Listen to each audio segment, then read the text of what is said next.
Hi guys, good afternoon. Ayan. So, kakabalik lang natin from Luzon, galing sa Legazpi kay Grismong. Ito na naman, automatic.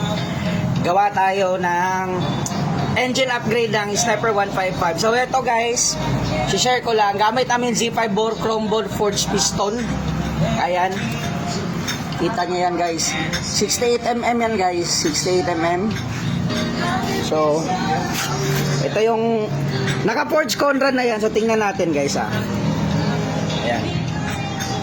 Buksan natin. Ayun. Pitch bike inside. Pitch bike bore na yan guys. Apis Conrad na yan. Siyempre, inaantay pa natin yung yung head na in-order natin sa isang branch ng pitch bike kasi naubusan ako. So, gagamitan natin ng diamond valve spring. Stage 1 lang. Ayan. Racing Go camshaft stage 2, 5.6. Siyempre, valve seal pitch bike, dual spring para matibay talaga. At ito yung lalagyan ng Conrad guys. So ayan, naikabit na natin. At saka pala, pitch bike side bearings to. Hindi ko alam saan nilagay yung lagayan. So ito yung motor guys, i-share natin.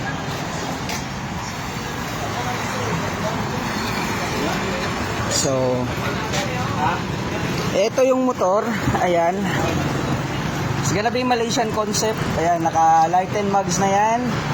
Naka swing arm. At saka nagcha-champion na pala to sa sa mga show. So nagcha-champion na yan. Nag-engine upgrade lang. Ayan. So yan yung chassis niya. Tsaka ito naman, lalaro namin next week. Lalaro namin yan next week. After ng NGO, laro niyan guys. Ayan. So ayan. Boss, shout out. Thank you sa pagpapakit. Yan, pumunta lang dito para magpapakit. Yan, si Pabs. Yan yung mechanic natin guys.